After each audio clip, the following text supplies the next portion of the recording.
She was 12 years old when they removed the silver circlet from her hair. 6 men stood watching from the doorway as she climbed into the bed. This wasn't mythology.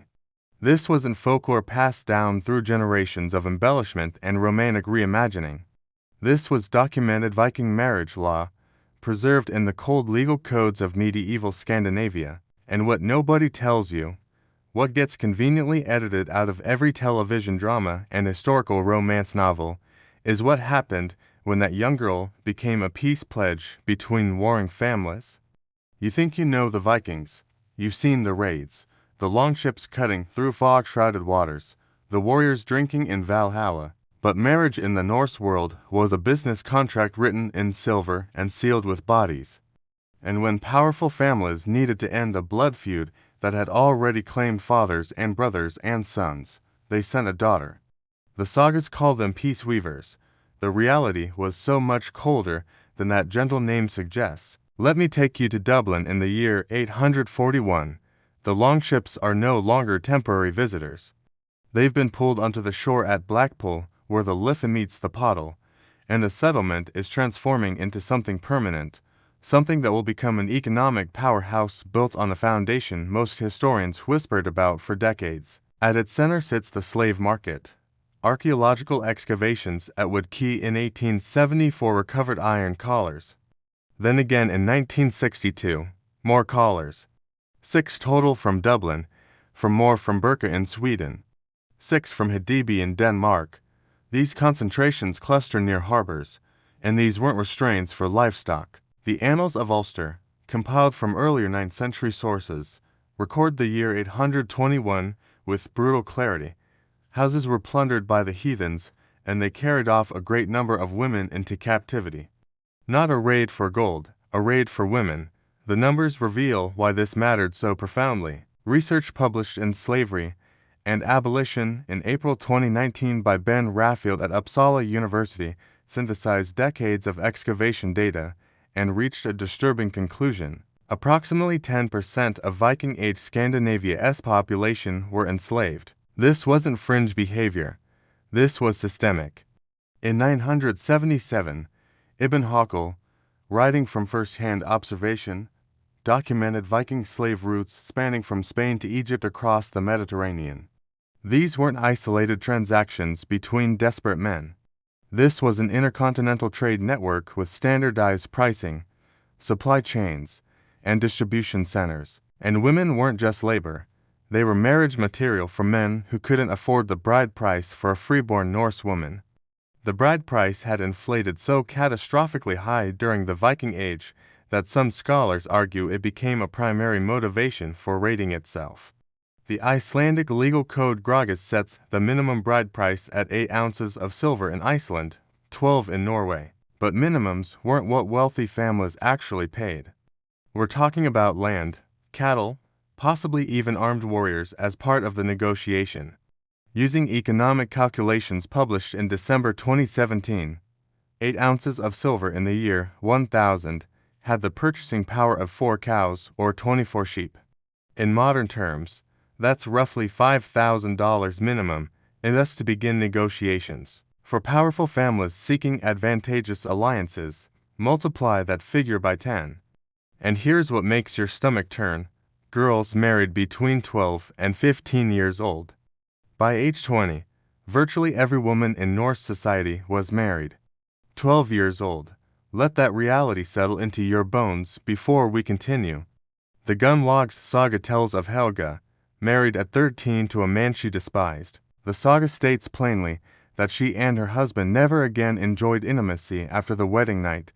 She had absolutely no choice in the matter. The betrothal was legally binding the moment her father shook hands with the groom's representative.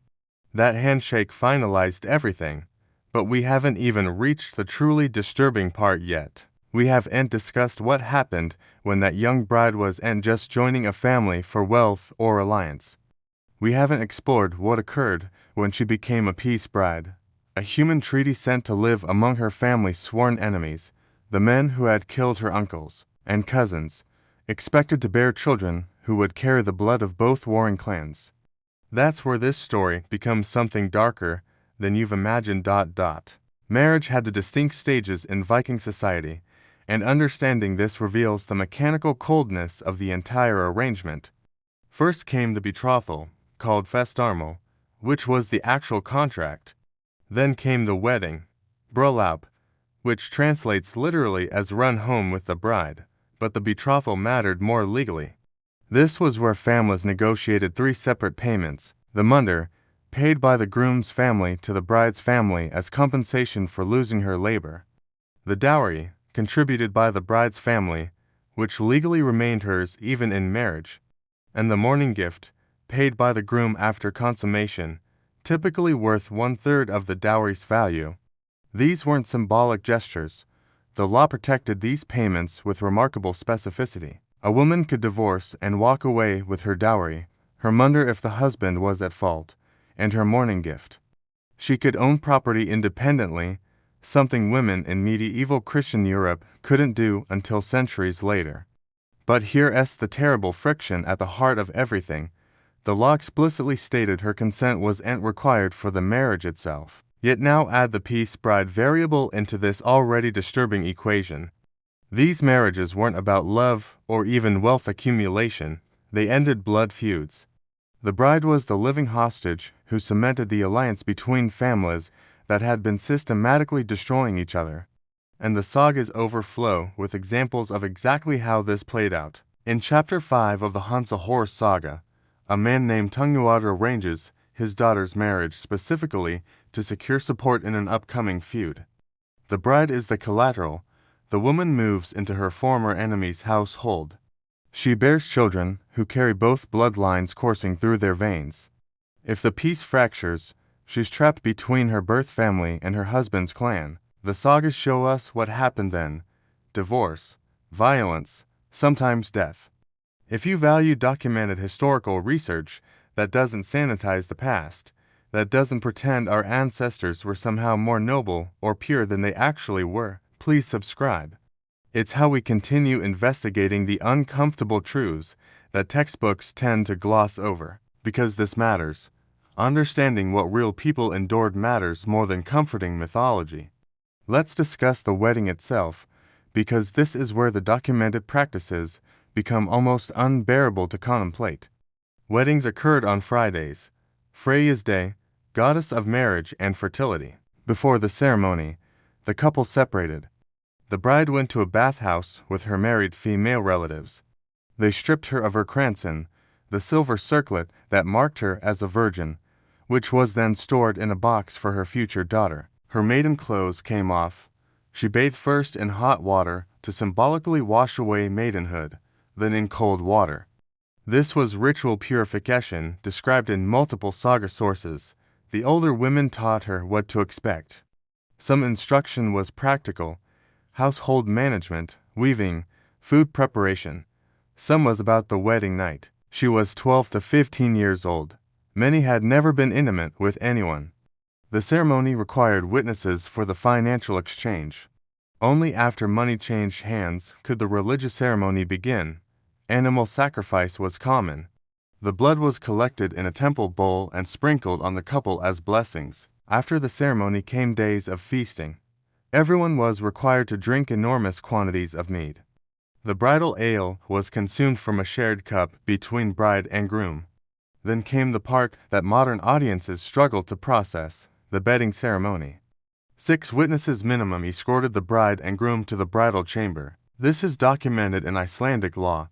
The witnesses had to see the couple enter the chamber together so both could be properly identified. No deception, no substitutions. The witnesses confirmed the couple went to bed together, then departed. But they remained nearby because the consummation had to be verifiable to prevent future disputes about whether the marriage was legitimate. Here's the reality for a peace bride in that moment. She's 12 to 15 years old. She barely knows this man, or just met him days ago. 6 people thus walked her into a room, watched her climb into bed, and closed the door behind them. Her entire family's peace agreement depends on this night proceeding successfully. If she refuses, if she can't go through with it, if she cries too much or resists, the alliance shatters. There's no consent discussion happening. The law doesn't require it. Her father shook hands weeks or months ago. The silver already changed possession. She's legally this man's wife, whether she wants to be or not, and he knows it. He paid 8 to 12 ounces of silver minimum, plus the dowry agreement, plus he's promised another substantial payment come morning. He expects what he purchased. The sagas mention that some grooms were gentle, some weren't. Most marriages aren't recorded at all, which means we only know about the ones where something went catastrophically wrong. How many peace brides simply endured in complete silence, their suffering never documented, never remembered, their names lost to history. The morning after, the husband gave the morning gift. This was witnessed to. At this moment, he also gave her the keys to the household, and she became mistress of the home, with real authority over domestic matters. But she earned that position by surviving the wedding night. For a peace bride, this was when the actual work began. She's in enemy territory now. Her birth family is days of dangerous travel away. Her job is making this marriage succeed so the peace holds. She bears children who are the living treaty. If she births sons, they inherit from both families. If she births daughters, those daughters become future peace brides for the next generation. She's weaving families together with her body, thread by painful thread. Divorce was legally possible. Women initiated most divorces according to saga evidence. But for a peace bride, divorce meant the alliance died. The families might return to killing each other. So she stayed, even when the marriage was loveless. Even when he took concubines, which was legal. Even when he hit her twice and she knew a third strike would justify divorce, but feared the consequences more than the abuse. Some women fought back. Some became powerful after their husbands died. But most peace brides never got that autonomy. They were free by law but functioned as hostages. Their bodies were the contract, and they paid the price of peace in ways that would be called horrific by any modern standard. These weren't legends. These were real women, real children, real lives sacrificed on the altar of political necessity, and their stories deserve to be remembered exactly as they were, not as we wish they had been. What's your reaction to learning the documented reality behind Viking marriages? Share your thoughts in the comments below, because these conversations matter when we're confronting the uncomfortable truths of history.